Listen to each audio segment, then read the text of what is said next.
En este caso, en esta mesa, de la editorial Musas Muertas, y ella es Azul León Reneguido. Bienvenida. Muchas gracias, maestras. Por favor, tomen asiento y continuamos con esta mesa editorial Musas Muertas. Recordándoles que a las 12 aprox tenemos la siguiente presentación conversatorio. Y pues muchas gracias, cedo el micrófono a Azul. Gracias, bienvenidas. Gracias. Hola, ¿cómo están? Buenos días todavía. Yo soy Azucena Robledo, soy del Consejo Editorial de Musas Muertas y esta tarde les vamos a presentar 4 lanzamientos editoriales de nuestro sello Musas Muertas. Entonces, voy a comenzar con este pequeño que se llama Monstruos para niños cuentosos. Este es un libro dirigido al público infantil. Vienen 3 cuentos. A pesar de que los protagonistas son monstruos, cuando comencé a escribirlo me di cuenta de que ya los niños tienen bastantes monstruos reales como para todavía darles monstruos que los espantan y los hagan temblar. Entonces, estos monstruos son monstruos que los acompañan en situaciones que que los niños todavía no saben cómo traducir y los hacen sentir mal. Entonces, estos monstruos están ahí para apoyarlos. Les voy a leer un fragmento de Los Come Tristezas. La primera vez que oí hablar acerca de los cometristezas, no entendí con claridad de qué se trataba. En ese entonces tendría 9 años y antes de llegar a casa de mis abuelos jamás había escuchado hablar de algo similar. Mi papá se fue a vivir a otro lugar. Mi mamá y yo regresamos con sus padres. Mi mamá se iba a trabajar todos los días, a veces también los sábados, y mi abuela se encargaba de llevarme y traerme a la nueva escuela. Como el ciclo escolar ya había empezado, hacía meses todos se conocían y yo aún no había hecho amigos. Pero esta maestra me caía mejor. Además, aquí las tortas eran mucho más ricas. A la hora de la salida, mi abuela me compraba unas papitas o una paleta. Pero no le vayas a decir a tu mamá, porque se va a enojar conmigo, era la advertencia. Por la tarde, después de comer, me ponía a hacer mi tarea, luego me dejaban salir un rato a andar en bici o a jugar básquet en el parquecito de enfrente. Aquí tampoco había hecho amigos. No me atrevía a acercarme a invitar niños a jugar. Era muy tímido y me daba pena. Aparte, parecía ser mucho más chico de lo que era en realidad, por lo que daba la media vuelta y me regresaba a la casa. Ahí me ponía a mirar la tele un rato con mis abuelos o a jugar con mis videojuegos. No mucho rato, que te vas a quedar ciego, chamaco, decía mi abuelo. Ya anocheciendo regresaba mi mamá a la casa. Platicábamos un rato y luego todos juntos merendábamos. Ayudaba a recoger la mesa, preparaba mis cosas y me iba a la cama. Algunas veces me sentía triste. Recordaba cómo había sido mi vida de antes y me daban ganas de llorar. Otras, nada más sentía un nudo en la garganta y me quedaba dormido. Mi abuelo parecía adivinar el cómo me sentía en esas ocasiones, porque después de la merienda decía: se aparecen en las grietas de las paredes o de las puertas. Al principio no vas a poder verlos, solo escuchar cómo rechinan. Hacen un sonido similar al de los grillos, pero más quedito, más suaves. ¿Qué se aparece, abuelito?, interrumpía yo. Los cometristezas, decía acariciándome la cabeza. ¿Los cometristeza? ¿Qué son, abuelito? ¿Cómo son? Unos dicen que son como insectos pequeñitos, un tipo de arácnidos alargados con 8 patas y de color azul eléctrico. Otros dicen que tienen alas como las libélulas. Algunos más afirman que no tienen forma definida, que tan solo son luces. Pero en lo que todos coinciden es que cuando mayor es tu tristeza, se agrandan, se acercan a ti. Y si quieren continuar, saber cómo son los cometristezas, pues no les va a quedar más remedio que adquirir el cuento. Bueno, este librito viene con ilustraciones para que los niños lo puedan rayar a voluntad. Y en la parte de atrás viene: escribe tu monstruo o dibuja tu monstruo. Esto es para incentivar a los niños, a invitarlos a la creación, a que escriban o a que dibujen aquellos que son buenos para las artes plásticas. El otro libro que les voy a presentar hoy se llama Einsamkeit y otros relatos. Einsamkeit significa soledad y como su nombre lo dice, es un relato de fantasía. Me pregunté, ¿por qué no escribir una narración a lo tradicional con un príncipe, castillos, reina, rey? Pero conforme avanzaba la historia fue cambiando hasta caer precisamente en la desolación. Aparte, viene acompañados por otras narraciones de unas de horror corporal, de terror. Les voy a leer uno chiquito. No se los voy a leer completo porque no me gusta hacer spoilers. Hambre 2.0. Te podría hablar del hambre. Es algo que conozco bien. Hambre. Reconozco su huella mordiente todo el tiempo hurgando en mis entrañas. Nunca acaba. En un principio era fácil de satisfacer. Bastaba con que tirara la cadena alrededor de la cintura y emitiera chillidos para que ellos entraran a la habitación con un plato colmado de alimentos. A medida que crecía, el hambre crecía conmigo, y lo que me servían era incapaz de satisfacerme. Comencé a roer la madera de la cabecera, la tela del colchón, el viejo tapete orinado que cubría el piso y el yeso mugriento de las paredes. Nada era capaz de parar aquel angustiante vacío en mi interior. Ella dejó de aparecer. Su propia hambre la hizo huir de ahí. A partir de entonces, solo él llegaba con la misma bandeja oxidada y el olor a miedo impregnando su piel, haciendo que sus manos temblaran. Una tarde, al estirar la bandeja, se hizo un corte en el brazo. Un nuevo olor dilató mi nariz e hizo salivar mis papilas gustativas. Mis manos lo sujetaron de las piernas para hacerlo caer de espaldas. Pronto estuve saciado y una mancha rojiza en el tapete quedó como mudo testigo de lo ocurrido. Bueno, no se las leo completa porque le quiero ceder el micrófono a mi compañera Ari Baker.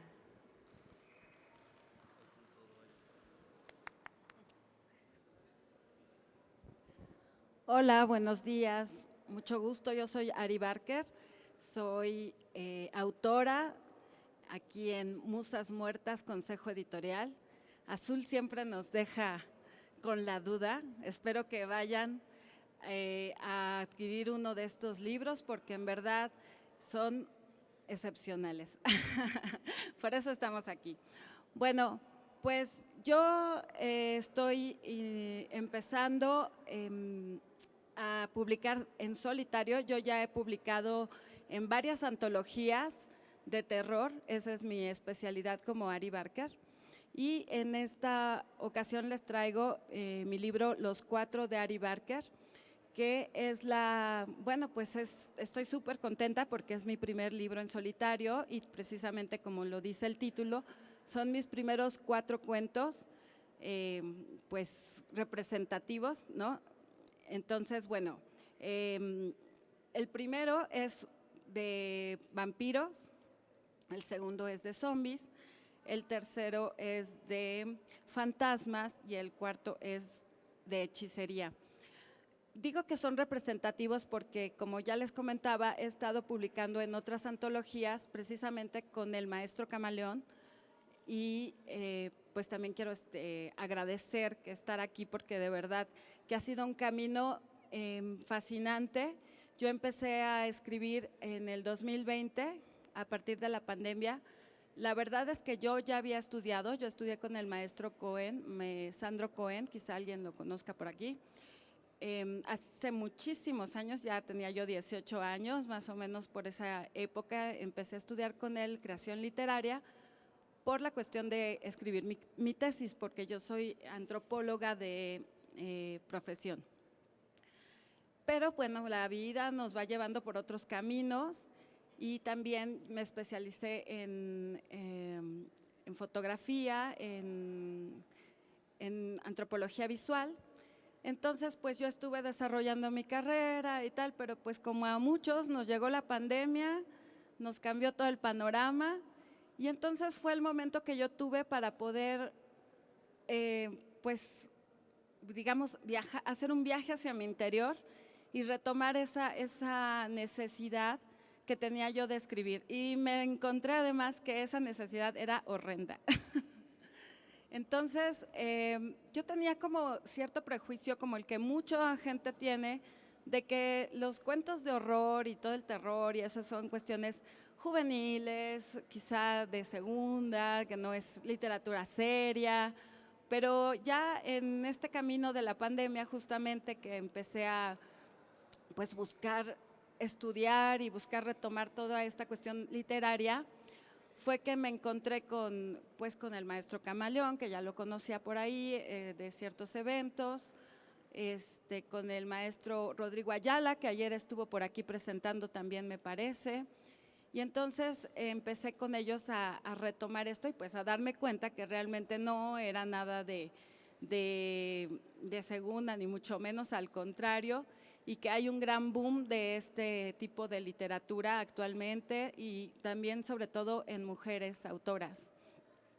Entonces, bueno, pues mi libro de Los Cuatro de Ari Barker, además, bueno, se preguntarán, ¿por qué Ari Barker, no? Barker es un autor de terror británico que pues lo considero mi inspiración, más porque también él es un artista visual y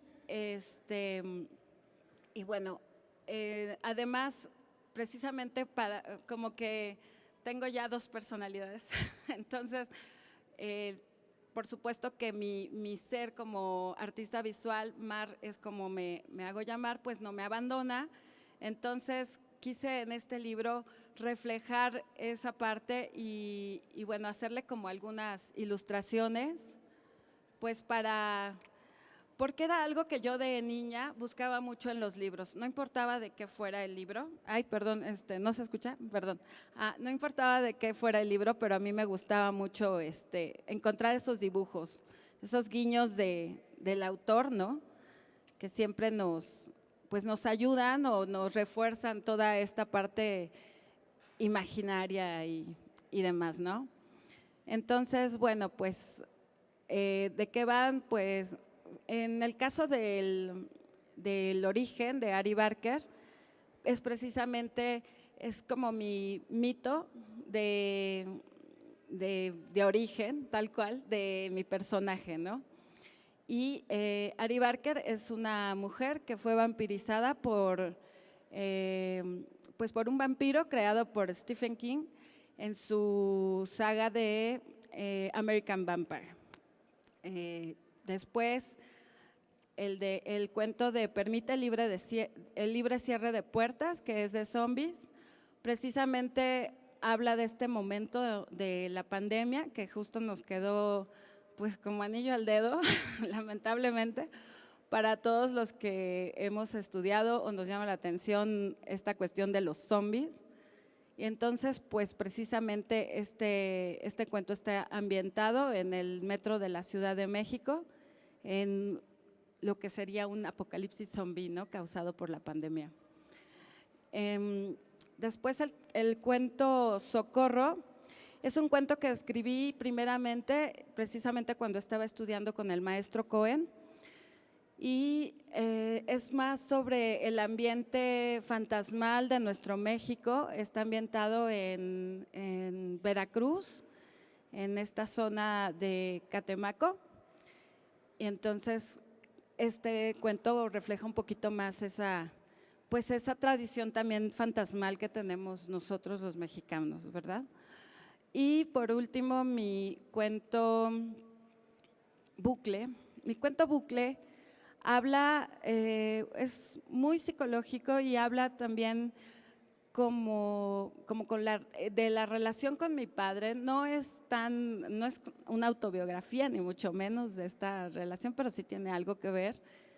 Y bueno, es también un poco homenaje a Lovecraft, porque bueno, tiene que ver con este misticismo, con este mundo del horror cósmico que de repente interdimensionalmente se nos presenta en nuestra vida, ¿no? Aparte, por ejemplo, entre el cuento de Socorro y este otro, vamos viajando por estas etapas, ¿no? De cuando no había tanta tecnología, que quizá nos tocó ser muchachos de los 90s y empezar con esta cuestión del celular y después a lo que es ahora, ¿no? Que realmente ya es parte de, bueno, dormimos con él, ¿no? Pero bueno, entonces más o menos esa es lo que pueden encontrar en este libro, está ahí en nuestro stand. Y el otro libro que les vengo a presentar es Era época de jacarandas.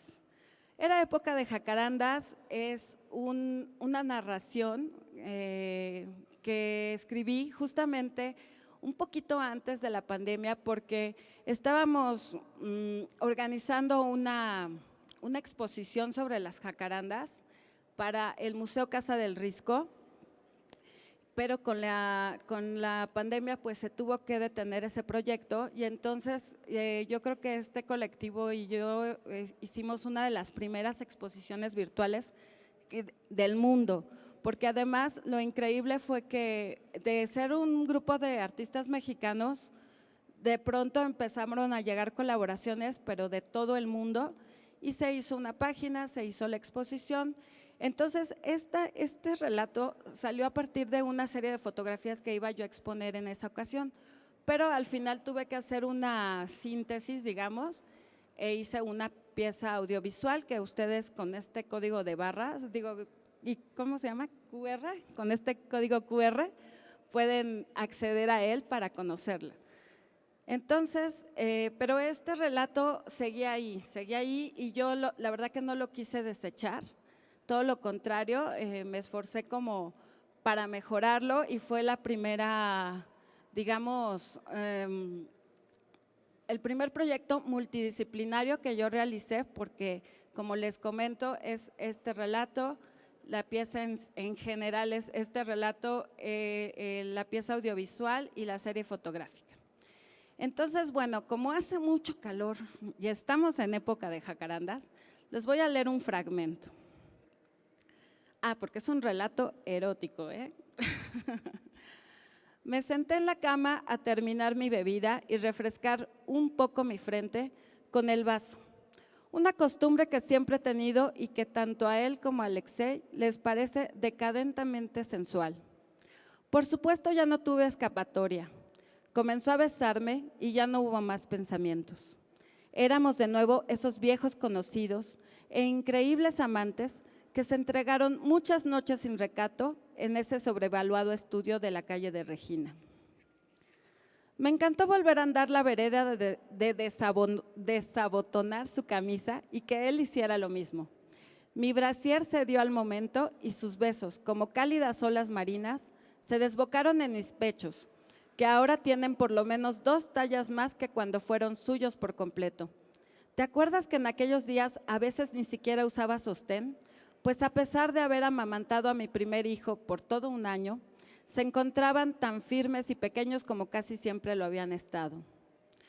Estaba boca arriba, mirando el tirol del techo, cuando por fin se aventuró a abrir mi pantalón.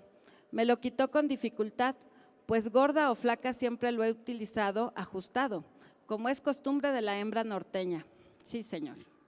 Por suerte, rápidamente se deshizo de mis horribles bragas, mientras seguía descubriendo y disfrutando mis nuevas curvas.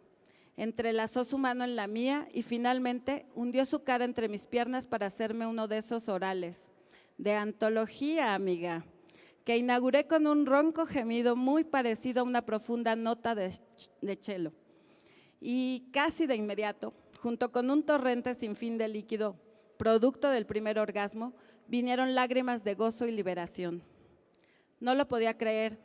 Hacía tanto que no me sentía viva, plena y hermosa. Me vine copiosamente, como siempre lo hacía, y lo hice muchas otras veces también contigo. ¿Te acuerdas? He de confesar que esta fue una de las más asombrosas. Parecía que podíamos ahogarnos, naufragar de deseo, convertirnos en agua, en arena y sal hasta desaparecer. Pero fue audaz, bebió ávidamente y continuó lamiendo suave y de pronto arduamente para que volviera a venirme. Cuando pude recuperar un poco el aliento, le pedí que me penetrara, con esa magnífica verga que hasta su hermano me llegó a presumir, con esa mezcla de orgullo y envidia que siempre tuvo por él. Esta vez creo que más por cortesía que por ganas, me lo hizo por delante, primero, y mirándome a los ojos, aunque la verdad no sé por qué empezó así, pues tanto a él como a mí eso no nos prende tanto, porque en realidad, como más nos gusta, es por detrás, en actitud completamente animal, con una de sus manos en mi hombro y la otra en mi cabello. Y es que en eso tiene la misma opinión de nosotras, que para coger no importa quiénes somos, si nos amamos o no, pues el mayor éxtasis del sexo no está en el amor, sino en perdernos en el momento, en ese inmenso universo que vive en el infinito de nuestra piel y nuestra pasión. O al menos creo que eso nunca hemos tenido problemas para disfrutar a un hombre o a una mujer, pues como nos decíamos tú y yo, cuando empezamos a descubrirnos y a darnos placer en nuestra adolescencia, a falta de pan, tortilla. Gracias. Y bueno, pues ahora quiero presentarles a una de nuestras autoras, Marcela Bertrand.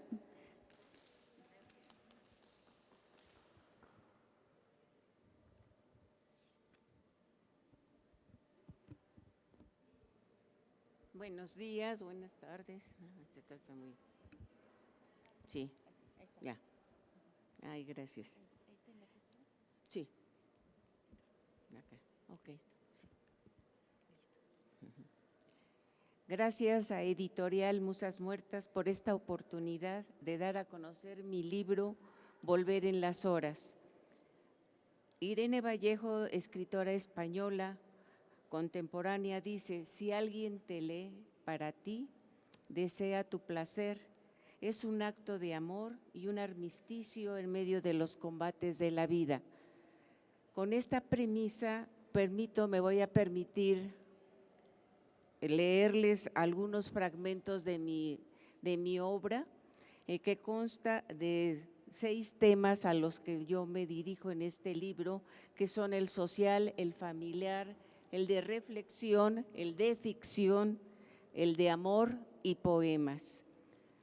El libro, cuyas portada e ilustraciones son creaciones de la licenciada en Mercadotecnia, Renata Martínez López. El primer capítulo, que es el social, se llama Ayera. Está más que nada, simboliza a todas estas mujeres africanas actuales en indefensión, que narra el horror del cautiverio, de la esclavitud, de la injusticia, de la trata de blancas y del grupo terrorista Boko Haram.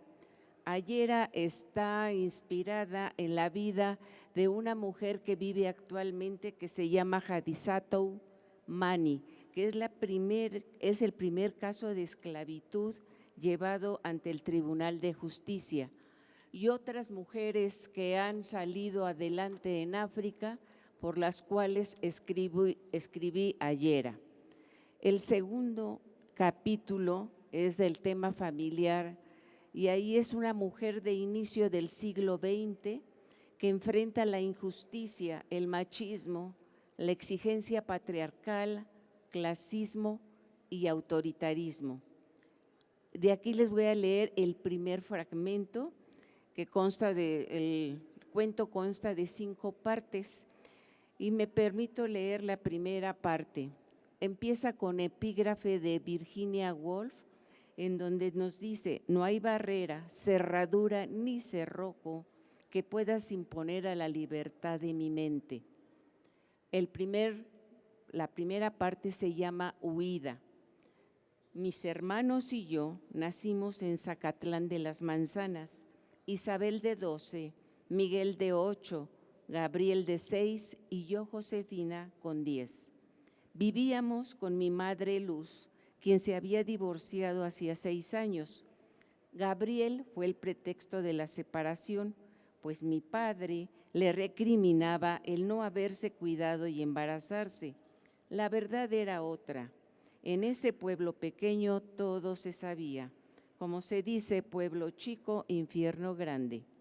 Mi padre ya tenía otra pareja con 2 hijos, que al parecer eran de él, Por esa situación veíamos a nuestro padre cada 15 días, no más tiempo.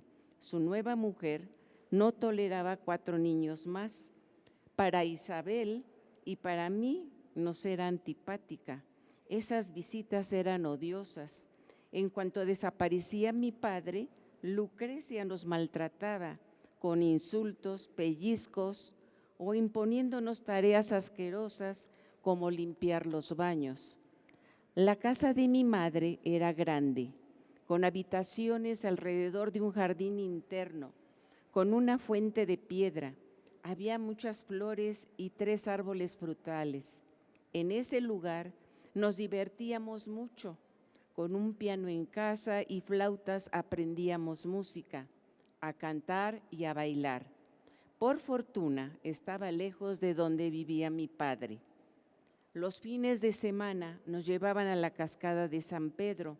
Únicamente metíamos los pies a la orilla del río, pues no sabíamos nadar. Disfrutábamos de esos paseos. Recuerdo aún el aroma a pino y el ruido del agua, el bosque inmenso. Tal vez lo más extraordinario era ver esos paisajes de ensueño cubiertos por la niebla. El pueblo flotaba entre las nubes. A la distancia observaba a mi madre, bella y esbelta. Su falda se movía suavemente. Asistíamos a una escuela cercana al convento de San Francisco. Ya no recuerdo el nombre. Era una enseñanza mutua, lancasteriana, método que venía a apoyar la disminución de la fuerza del clero en asuntos del Estado. Se caracterizaba porque se escogía un alumno adelantado como monitor para 10 niños, con la idea de aligerar el trabajo del maestro y tenernos activos evitando el aburrimiento. Isabel, tan alegre y risueña, siempre se desempeñó con muy buenas calificaciones y excelente conducta. Fue monitor durante esos años que estuvimos en Zacatlán. Por esos tiempos, al decir de mi madre, había mucha inseguridad y violencia. Ella siempre mostró admiración por Porfirio Díaz. Sin embargo, evitaba hablar de él, pues en la capital de Puebla había descontento y se sospechaba de una rebelión para acabar con la dictadura. Pienso que por esa causa nos mantenían encerrados en casa y tuvieron razón, porque el 18 de noviembre de 1910 irrumpieron los gendarmes en la casa de los hermanos Cerdán, Aquiles, Máximo y Carmen, para catearla. Los hermanos deciden enfrentarse, matan a Aquiles y con estos sucesos se inicia la Revolución Mexicana. Los siguientes años fueron difíciles. En 1912, en la última visita a mi padre, Lucrecia nos avisó que él llegaría en la noche debido a su trabajo. Hubo algo en el ambiente que me hizo presenciar dolor y llanto. Ahí empezó nuestro Vía Crucis. Nos deja sin desayunar ni comer, pero eso sí, con tareas hogareñas. Gabriel, por su corta edad, se distrajo jugando con una vara de árbol, imaginándose ser un espadachín. Al verlo, Lucrecia se puso furiosa, agarró una cuchara grande de cocina y trata de golpearlo. Apareció Isabel, le atrapó la mano y la muerde hasta sangrar. Fuimos castigados, nos encerró en una alacena. Cuando llegó mi padre, le dio otra versión de los hechos. Él, disgustado, nos amenazó con separarnos de mi madre. La cocinera, que había sido testigo de este zafarrancho, sale corriendo. Llegó fatigada y sudorosa con mi madre. Le comenta el incidente. Luz, preocupada, fue por nosotros. Mi padre le obstruye el paso y ella de un empujón lo tiró al suelo. Nos toma de la mano y salimos corriendo. A la distancia se oyeron los gritos y advertencias de mi padre. Mi madre decide enviar un telegrama a su hermana Esther, que vivía en el Distrito Federal, pidiéndole ayuda. Esther, en su respuesta, le ofrece su casa. Este es el fin de esta primera parte del cuento que consta de 5 partes. En este mismo capítulo tengo los cuentos de Max y Sheldon y homenaje a mi abuela. Si quisieran saber en qué termina el cuento, pues los invito a que compren el libro. En el tercer capítulo abordo el tema de la reflexión Inanna, que es la señora de los cielos. Invoco a ella para entrar en lo profundo de mí misma, para sanar lo que necesite ser sanado. Con un epígrafe de Virginia Woolf que dice: un yo que sigue cambiando, un yo que continúa viviendo. Se incluyen otros relatos en este capítulo como son Reflejo, Siempre se espera, María Luisa y Laura. En el cuarto capítulo, dedicado al tema de la ficción, tema fascinante, dice Mario Vargas Llosa: inventamos las ficciones para poder vivir de alguna manera las muchas vidas que quisiéramos tener cuando apenas disponemos de una sola. Escribo entonces cuentos como Esther, Gloria y yo, y les voy a leer el de Bruja, Druidesa y Sibila. ¿Cuándo empecé a ser bruja? Con certeza desde que por primera vez me vio mi padre y yo le vi. Sus palabras llenas de magia y de imaginación brindaban armonía a mi pensar. Los inicios, algunos fáciles, otros no tanto, y en esa búsqueda de construir y soñar me convertí en aprendiz de costurera y zurcidora. Las ideas fueron hechizos, bordaba mi biografía con hilos de promesas y otros de frustración, deshice puntadas y en otras sufrí el pinchazo de la vida. El destino me dirigía, la niña aprendía a ser mujer. Hubo costuras imposibles de deshacer, deshilar o desaparecer los fruncidos. Mi varita mágica, mi escoba, no pudieron hacer nada. Inicié el vuelo, envuelto en vorágines de enojo, desesperación. Aprendí a hacer costuras invisibles, algunas apenas se veían. Me sentí druidesa, continué el vuelo. Las creencias ya no atormentaban mi espíritu. Me rebelé a las limitaciones, luché contra esas voces que me hacían callar y elegí el mar que no tiene esquinas. Atendí a mi sino, lágrimas brotan, pequeños prismas que reflejan luces que guían a la voluntad. Me descubrí Sibila, viajo desde entonces en el cosmos, el mar, otro país, en lo extraño o en lo inesperado. Estoy hecha de retazos de tela, pedacitos de mi vida y otras vidas que voy cosiendo a mi energía, construyendo arcoíris, comienzos, oportunidades y finales. Soy diosa, mas no virgen, soy Artemisa, Atenea y Esnia.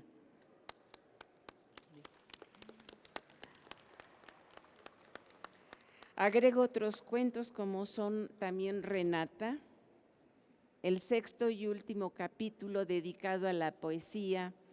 Este final fue un gran reto de mi producción literaria porque la poesía es otra galaxia. Uno de mis poemas fue Escarabajo y me inspiré mucho en Fernando Pessoa. Fue un experimento literario. Él es un filósofo, traductor, editor, pero sobre todo él escribió, él tiene más de 70 heterónimos, que son seudónimos bajo los cuales el autor decide para escribir. No se sabe la causa por lo cual lo hace, pero pueden ser mujeres u hombres a quien les da una identidad única, particular y poética. Y así escribí un poema que se llama Escarabajo, y al final lo hago con la identidad de un heterónimo, ¿verdad?, que es Angélica Herrera. Le pongo una biografía y unos datos de ella misma. Y después en este mismo capítulo de poemas están otros poemas que hice que son Padre, Promesa, Soldado de leva, No eres tú, La risa, Eterno mar, Sortilegio y María Zambrano, hija oscura del saber. Esta última está escrita en prosa poética y pues me gustaría que ustedes leyeran mi libro, que va a estar ahí en los stands. Los invito y vuelvo a dar las gracias a Musas Muertas por esta oportunidad. Mi libro se llama Volver en las horas. Pues ahora les quiero presentar al autor más joven de Musas Muertas, quien esta tarde ya va a presentar su primera novela llamada Efímera y Mago. Entonces, dejo el micrófono en sus manos. Buenas tardes, mi libro se llama Efímero y Mago, que del latín a una traducción literal al español podría traducirse como imagen instantánea. Y esta instantaneidad no solo la tiene la vida, sino también las cámaras fotográficas. Es una novela policíaca que se basa en un asesino serial fuera de serie, el cual comete sus asesinatos a través de una Polaroid encontrada en la casa de su abuela. Conoce a algunos compañeros que son periodistas y el libro va sobre la historia del asesino serial. Como ya es usual en mí sobre todo, dentro del propio asesino se encuentran cuestiones de ética, moral y algunos cuestionamientos que me hacen preguntarme si en realidad fue un héroe, un villano, un antihéroe o lo que es. Está narrado desde diferentes perspectivas, teniendo narración epistolar en tercera persona y en primera persona en algunos casos. Fue un libro que surgió una noche tan inesperadamente que ni siquiera me di cuenta. No me gustaba cómo iba. Originalmente iba a ser un cuento corto y como no me gustaba el cómo sonaba, terminó convirtiéndose en mi ópera prima, que se llama Efímero y Mago, y pues no tengo mucho que decir sobre ella porque incluso siendo el autor hay cosas que uno no se da cuenta hasta después de releer muchas veces, e incluso hay cosas que no notas que están dentro de tus propios textos. Y por mucho que parezca que la puedo conocer, jamás podré terminar de conocer esta obra, y como jamás podré terminar de conocer esta obra, tampoco jamás podré terminar de conocer lo que soy yo mismo. Sin nada más que decir, los invito a que pasen al stand de Musas Muertas, que en este momento estamos dando obras a precio especial, y para que conozcan el trabajo de los autores que trabajamos en ella. Y muchas gracias por estar aquí. ¿Ya no? Sí. Bueno. Efímera. La belleza de la muerte se basa en terminar con el sufrimiento de la persona en ese mismo instante. Aquel asesino que investiga a sus víctimas y les hace daño mental, carece del honor que conlleva asesinar. Ese fue su último pensamiento antes de dormir para nunca despertar. Gracias. Ya, el inicio. Ya, no más. Bueno, este fue nuestro autor más joven de Musas Muertas, con 14 años está presentando el día de hoy su novela. Y bueno, aquí tengo otro, es una antología llamada Pesadillas y Terrores, aquí lo tengo. Entonces aquí viene un cuento de Mar, de Ari Baker, si lo quieren leer, viene un cuento de Marcela. La temática fue precisamente Pesadillas y Terrores, entonces esta antología participan 14 autoras, cada una con su visión. No todos son cuentos de terror, pero en su gran mayoría sí. Entonces los invitamos a que se acerquen al stand de Musas Muertas, para ahí pueden hojear los libros, pueden leer fragmentos, y gracias por su atención.